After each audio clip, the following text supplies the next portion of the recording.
In the past 100 years, as these super technologies have been developed in the West, the smashing of atoms, the invention of radio, television, computers, immunology, so forth and so on, data has been arriving about the practices of Aboriginal cultures all over the planet, that they dissolve ordinary realities, ordinary cultural values, through an interaction, a symbiosis, a relationship to local plants that perturb brain chemistry.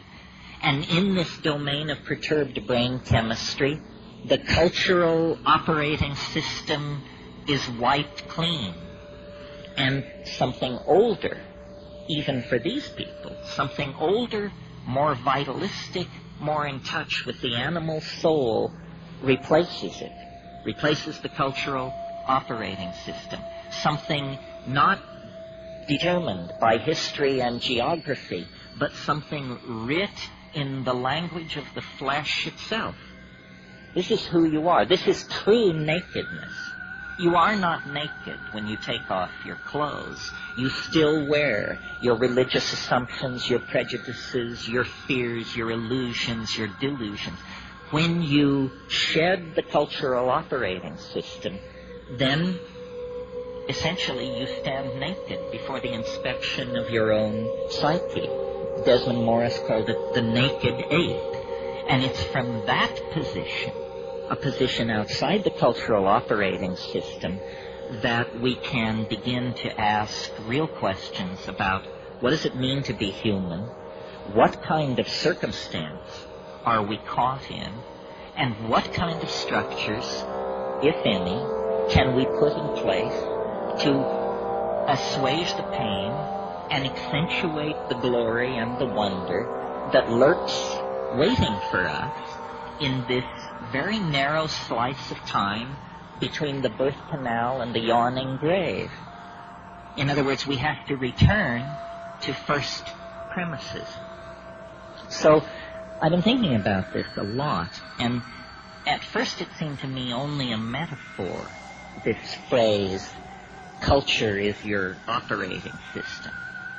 But because I travel around a lot and get that jolting experience frequently of, let's say, leaving London on a foggy evening and arriving in Johannesburg 14 hours later to a sweltering day in a city of 14 million on the brink of anarchy, I get to change my operating system frequently. And so I notice the relativity of these systems. And some work for some things and some for others. For instance, if you are a positivist, if you're running positivism 4.0, you can't support UFOs. Positivism 4.0 does not support UFOs.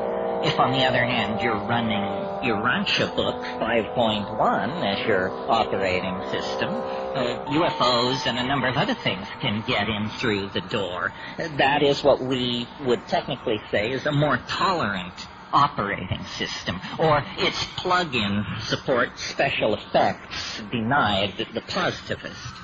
Well, it's fun to think this way because it shows you that you don't have to be the victim of your culture. It's not like your eye color or your height or your gender. It's fragile. It can be remade if you wish it to be. And then the question is, well, how does one download a new operating system? Well, first of all, you have to clear some space on your disk. The best way to do this is probably with a pharmacological agent.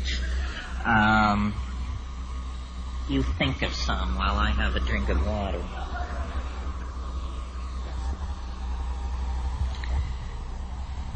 Psilocybin is an excellent disk cleaner. You can put a lot of things in the trash and have them just disappear with a psilocybin upgrade. Other pharmacological agents that will clear your disk are ayahuasca. And of course, these are gentle clearings of the disk, which take 5, 6, 7 hours. If you're in a hurry to dump that old data and leap right into the new operating system, click on the button marked dimethyltryptamine.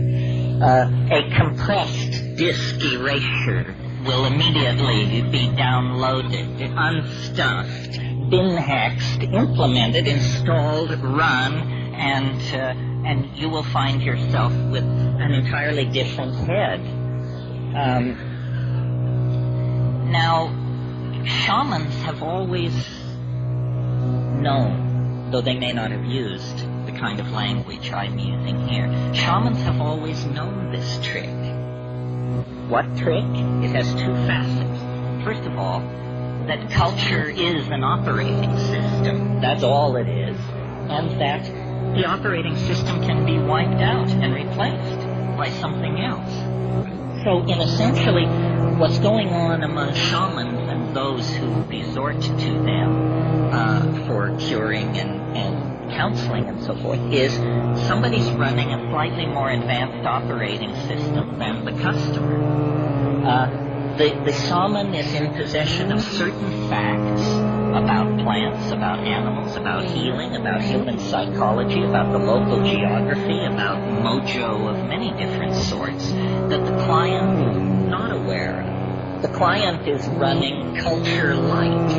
The shaman paid for the registered and licensed version of the software and is running a much heavier version of the software than the client.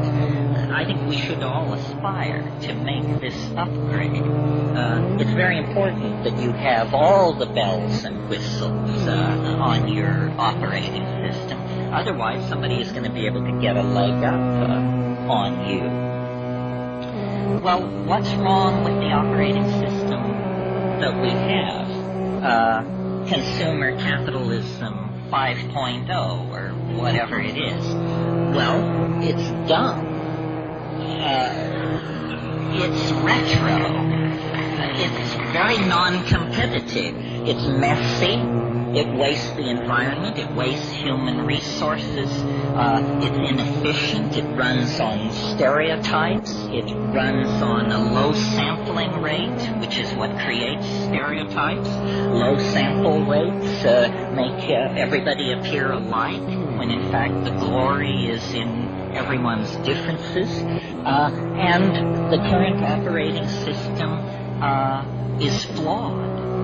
It actually has bugs in it that generate contradictions. Contradictions such as we're cutting the earth from beneath our own feet. We're poisoning the atmosphere that we breathe. This is not intelligent behavior. This is a culture with a bug in its operating system that's making it produce erratic, dysfunctional, malfunctional behavior. Time to call a tech. And who are the techs? The shamans are the techs.